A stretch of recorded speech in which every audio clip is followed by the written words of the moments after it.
establece una excepción. Los derechos de exportación no son coparticipables, pero en este caso sí, y el 30% de esos fondos que ingresan a la Nación se distribuyen a las provincias, y las provincias obviamente a su vez lo distribuyen en sus municipios y sus comunas. Y creo que esto que hoy el presidente ha recortado, ha decidido que esto no se distribuya más, es una herida enorme a lo que es la obra pública y la distribución del ingreso y la federalización, si se quiere, del ingreso a nuestros territorios. Bien, ese sería el impacto y el proyecto de su autoría. El proyecto de mi autoría, lo que implicó, lo presentamos en marzo, fue establecer que ese decreto se convierta en ley para que obviamente si el presidente tenía y tiene el arrojo finalmente de hacer lo que hizo hoy, lo hubiese tenido que pasar por el Congreso. Los santafesinos, menos obra pública para los santafesinos. Menos obra pública para los santafesinos, menos obra pública para todo el país, menos trabajo, menos empleo, una cadena poco virtuosa que es la que se viene repitiendo desde que inició su gobierno Cambiemos. Muchas gracias. Gracias diputada. a ustedes. Bien, la diputada Alejandra Rodenas de Santa Fe. Vamos a escuchar al diputado nacional por la provincia de Formosa, Luis Basterra. Bueno, el diputado Luis Basterra, una noticia preocupante para los gobernadores, fundamentalmente para los habitantes de provincia, ¿no? Acaba de decidir el Ejecutivo eliminar el Fondo Sojero, o solidario, como le llaman. Para todos los que creemos en una Argentina federal, hoy es un día realmente triste. Se ha tomado una decisión que nos retrotrae al concepto unitario, en el cual el Estado Nacional deja de aplicar una política de redistribución en los territorios para ahorrar, entre comillas, y disponer fondos para el pago de la deuda externa. Una deuda externa que se incrementó sideralmente desde diciembre del año 2015 y que ahora, habida cuenta de la caída de actividad, de la caída de las exportaciones, del crecimiento de las importaciones, demanda al gobierno nacional recursos que empieza a sacarlos de los lugares que más afectan a la gente. Luis Basterra, diputado provincial de Frente para la Victoria de Formosa. Marcela Paso es del Frente Renovador de la provincia de Buenos Aires y también decía sobre este tema. Mi conclusión sobre este nuevo ajuste del gobierno hacia las provincias y los municipios es, en primer lugar, que siguen gobernando por decreto, sin escuchar al pueblo ni a sus representantes. No es la primera vez que a través de un decreto lo que terminan haciendo es cambiar las reglas de juego. Este cambio en las reglas de juego en forma permanente que nos pone a todos los argentinos en una situación de incertidumbre. Y por último, Sergio Silioto es del PJ La Pampa, también sobre este tema. Esta decisión del Gobierno Nacional de eliminar el fondo de la soja es una muestra del alarmante grado de desorientación que tiene hoy el equipo económico para manejar la economía nacional. Esta medida no solo vulnera el federalismo, sino que claramente se transforma en un ajuste más, principalmente para los que menos tienen. Bueno, un menú de... Hay otros temas sobre esta cuestión, pero vamos a hablar qué es lo que pasa en Concepción del Uruguay en particular sobre esta cuestión. Presenta la siguiente entrevista Asociación Bancaria. El concejal Juan Martín Garay es el presidente de la Comisión de Hacienda del Honorable Consejo Deliberante. Le saludamos Gastón y Juan Izaguirre, te saludamos. Juan, buen día, ¿cómo estás? Hola, buen día Gastón y Juan, un saludo para ustedes y todos los oyentes. Bueno, un tema complejo a resolver porque de repente te sacan del bolsillo, digamos, algo que no solo te correspondía, sino que tiene además una lógica de justicia y que, bueno, el gobierno nacional ha decidido apropiarse de esto que indudablemente nos corresponde como provincia productora de soja. Así es, la solidaridad de lo que implica el fondo ya deja de ser tal porque deja de existir. En nuestra provincia es alrededor de 1.700 millones de pesos menos que van a ingresar el año que viene.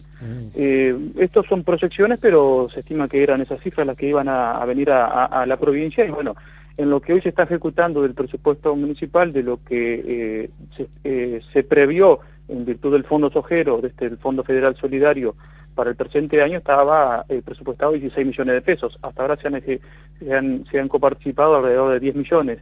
Esperemos que se cumplimenten los 16, pero bueno, ya es una cifra que es de similares características que no tendremos el año que viene. Claro, y es el 60% del superávit que tuvo el ejercicio del año pasado el gobierno municipal. Sí, es una cifra bastante interesante que, a simple rasgo, para explicarlo básicamente, para hablar de números del municipio, el presupuesto municipal es de 760 millones de pesos aproximadamente, redondeando. El 70% se corresponde con lo que implica los recursos humanos. Del 30 restante es con el cual uno afronta la actividad del municipio. De ese 30 restante, hablando de puntos porcentuales, 2 puntos de esos 30 se corresponden con el Fondo Federal Solidario, que es el Fondo Sojero. Y bueno, son fondos que se utilizan exclusivamente, está prohibido utilizarlo para otra cosa, o estaba prohibido utilizarlo para otra cosa que no sean obras de infraestructura. Y aquí se han llevado adelante obras de infraestructura, por caso con esos casi 10 millones de pesos que han sido desenvueltos hasta el momento, se está llevando adelante lo que es el entubamiento de parte de la cuenca del Fapu en barrio Villasol. A modo de ejemplo, para que la gente, el ciudadano común, el ciudadano de a pie sepa qué se podría hacer con 16 millones de pesos y casi 20 cuadras de asfalto, por ejemplo. Estoy diciendo simplemente de manera comparativa para que se pueda entender. Sí, bueno, pero fíjate que lamentablemente eso. Prácticamente el 80% de la proyección de asfalto que hay para San Isidro, por ejemplo. Exactamente. Es algo que, si bien se dice desde Nación que no se le dará ese recurso a las provincias porque, por otro lado, el presupuesto implica de que va a haber una proyección superavitaria para coparticipar a las provincias, en realidad lo que estamos viendo acá es una quita de recursos, claramente. Algo que teníamos preestablecido desde el 2009 y bueno, ha sido sacado. Es una cifra con la cual se empiezan a achicar los números. En vez de ser algo que nosotros entendemos al Estado, digo como justicialistas, donde distribuimos para crecer, ellos lo entienden que hay que crecer para después distribuir. Lo cierto es que ese crecimiento solamente al modo de lo que es el vaso cuando empieza la teoría del derrame, es una copa que está en lo más alto y siempre se agranda esa copa, nunca se derrama hacia abajo. Pero lo que pasa es que no podés crecer con este tipo de medidas. Es imposible. Fíjate vos que hay que estar muy atento porque hay un ajuste de 294.000 millones de pesos, de los cuales 100.000 millones de pesos le van a tocar a las provincias y, por ejemplo, se achican 15.000 millones de pesos en jubilaciones, 9.000 en asignación universal por hijo, 18.000 en subsidios, energía, transporte y gas, bienes y servicios 12.000, empresas públicas 10.000, salarios 8.000, AFIP 6.000 y obra pública 100.000.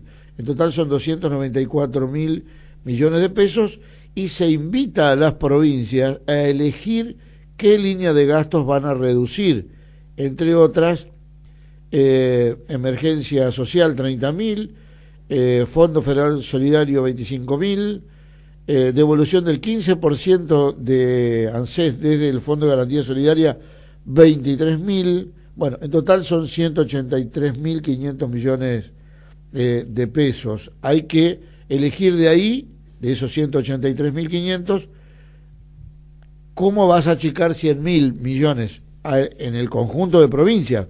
Pero eso se divide a su vez, desde el punto de vista de coparticipación, también a los municipios. Sí, es exactamente así. Es lamentable que esto ocurra, pero es así. Ahora bien, entiendo y entendemos muchos de que esta no es una situación de improvisación o por lo menos de estudio ante una realidad que se ha impuesto. Eso es lo que ya se tenía planeado de hace mucho tiempo y esto era lo que venían a hacer y esto es lo que hicieron. Ellos fueron honestos y son honestos con su pensamiento, independientemente de que para muchos haya, o para varios, sea una decepción porque votaron buscando un cambio, pero que en realidad el cambio fue de manera negativa en cuanto a lo que es la economía diaria, obviamente. En cuanto a obra pública, por ejemplo, la provincia lleva adelante con fondos propios el 80% de la obra pública en la provincia. Es decir, son cuestiones que la variable de ajuste entendemos que no debe ser nunca el trabajador, eso creo que va a estar garantizado por parte del Estado provincial y los municipios, al menos de este municipio estoy hablando. Ahora bien, nos quedamos ante una situación en la que poca respuesta podemos dar en cuanto a un futuro de obras que se necesitan y son de importancia para las ciudades. Es así.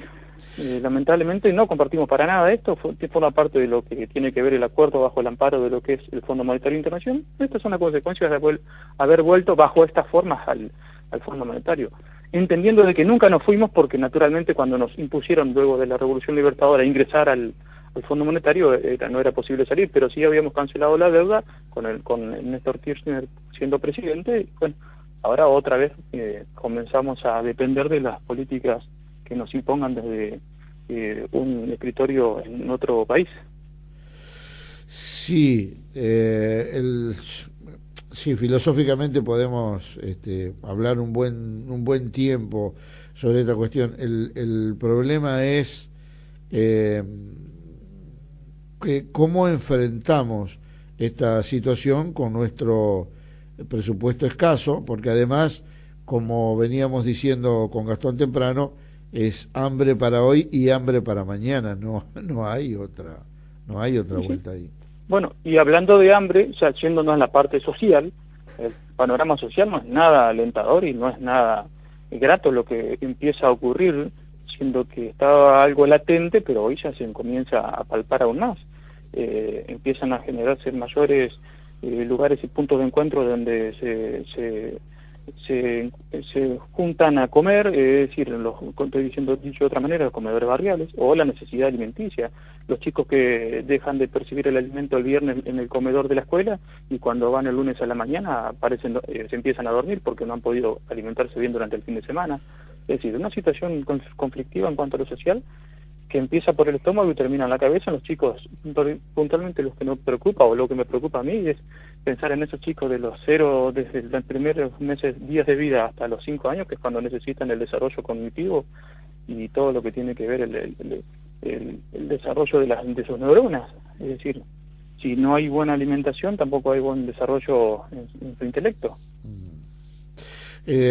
¿Has hablado han tenido contacto con el intendente respecto de esta cuestión?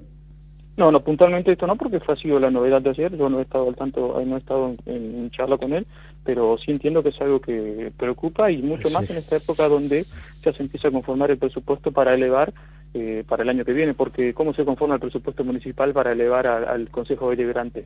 Se hace un corte en lo que es el desenvolvimiento del presupuesto actual, ahora en el mes de agosto, y se lo proyecta a diciembre del año que viene, diciendo, bueno, el presupuesto se comportó de tal manera, estos son los recursos probables, y esto se estimaría cómo se va a comportar de aquí al año que viene, en virtud del costo del dólar, el costo de lo que es la inflación y la devaluación. Son diferentes variables, y bueno, esto es algo que va a haber que tener en cuenta nuevamente.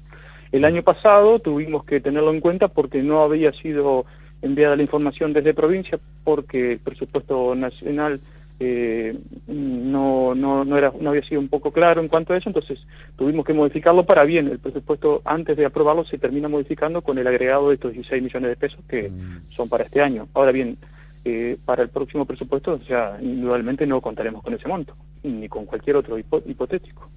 Bueno. Bien. Juan Martín, no sé si ha ingresado formalmente, pero hay cierta inquietud respecto de la detención de obras en viviendas frente al viejo hospital. ¿Tenés conocimiento acerca de esta cuestión? Si se ha tomado alguna resolución, si el Ejecutivo o el Legislativo tienen algo que decir. No ha ingresado nada por lo menos hasta antes lo que tiene que ver con el Consejo Deliberante. Ajá. Desde la UBOCRA hay un pedido de formal de reunión con miembros de la Comisión de Obras Públicas, en este caso, para abordar lo que tiene que ver con las viviendas que se encuentran en el predio de lo que es así la Tablada, al norte de la Tablada, que forma parte de ese mismo plan federal, para la finalización y entrega, entienden ellos. Y bueno, hay diferentes cuestiones que están faltando, como mensuras y poder llegar a la escritura para hacer el entrega. Y algo importante es el acceso a ese lugar y demás. Eso es lo que está frenado, por eso no, bueno, pero ellos solicitan un pedido de audiencia para explicar sus problemáticas, la situación en que se encuentra. Bueno, seguramente habrá un intercambio de consultas y demás con miembros de la UOCRA, que son los que llevan adelante en ese ámbito, en ese lugar, el complejo de viviendas. Pero por parte de lo que tiene que ver lo que se ha manifestado el diputado Artús y demás, no ha habido ninguna manifestación ante el Ejecutivo ni ante el Legislativo.